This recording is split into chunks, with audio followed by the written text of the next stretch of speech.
Alors monsieur le banquier, j'ai une bonne nouvelle à vous annoncer. Voilà, j'ai signé le compromis pour l'acquisition d'une maison sur l'île d'Oléron à 200 mètres de la plage. Enfin, c'est magnifique. Donc j'ai besoin de vous, j'ai besoin d'un prêt de 200 000 euros. Bon, ah bah, c'est très bien ça monsieur Caillou. Hein, on va quand même étudier votre situation, mais voilà.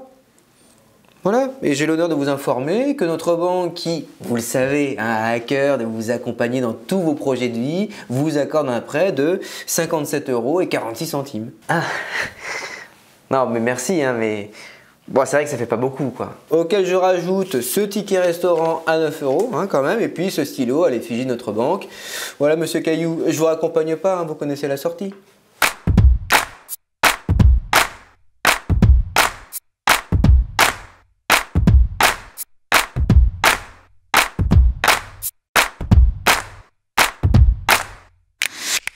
Pour acheter le plus souvent, l'acheteur il a besoin d'un prêt.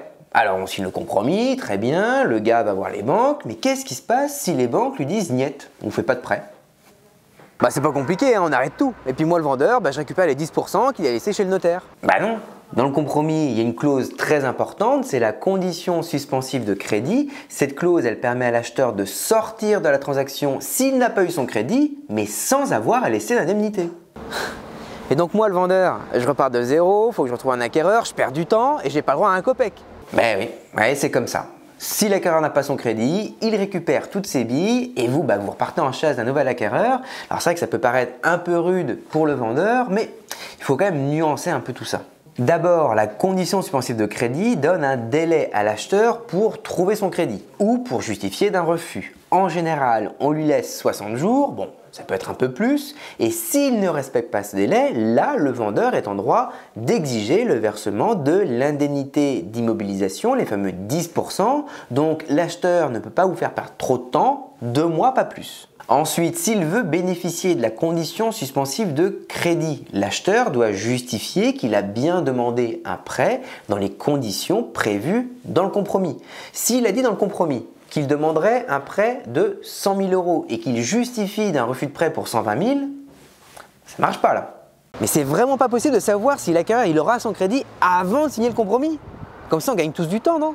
Non, c'est pas possible. La banque n'accorde un crédit que sur la base d'un compromis de vente qui a été signé. Alors avant la signature du compromis, l'acheteur peut demander une simulation de crédit à son conseiller bancaire qui va lui donner une réponse de principe. Et c'est vrai qu'en général, la simulation de crédit, elle est confirmée par la suite par le service qui est chargé d'accorder les crédits au sein de la banque. Alors du coup, les mauvaises surprises sont rares. La grande majorité des ventes aboutissent. Je rappelle quand même qu'en 2018, il y a eu pas loin d'1 million de transactions dans l'ancien. Quand même. Non mais attends, c'est bizarre quand même. Avant de signer le compromis, son banquier lui fait une simulation de crédit, c'est crème. Et là 2 mois plus tard, refus de prêt. Comme par hasard. Ouais, bon, c'est vrai que ça peut arriver. Un jour à venir là, vous pensez peut-être que c'est un refus de complaisance accordé par la banque dans le seul but de permettre à l'acheteur de sortir du compromis et de récupérer son argent.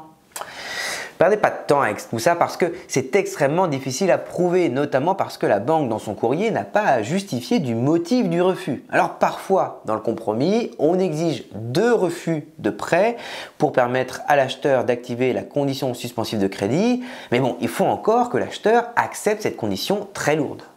Eh bien moi, mon acquéreur m'avait juré qu'il avait le cash suffisant pour acheter et qu'il ne solliciterait pas de prêt. Et là aujourd'hui, il me dit qu'il n'a pas eu son crédit et qu'il se retire de la transaction sans m'indemniser. C'est dingue, non? Non mais ce qui compte, c'est ce qui est écrit dans le compromis de vente. S'il y a une condition suspensive de crédit, ce qui est le cas le plus fréquent, eh bien l'acheteur peut la faire jouer évidemment dans les conditions qu'on vient de voir. Si par exception, le compromis mentionne explicitement que l'acheteur renonce à solliciter un emprunt, alors il doit en assumer les conséquences. Même s'il a un refus de prêt, eh bien il doit indemniser le vendeur. Et voilà pour ce sujet, j'espère que j'ai répondu à toutes vos questions. Si c'est le cas, mettez un petit pouce bleu, ça fait plaisir. Si vous avez encore des questions, laissez un commentaire sous la vidéo. N'hésitez pas à vous abonner à notre chaîne YouTube. À bientôt!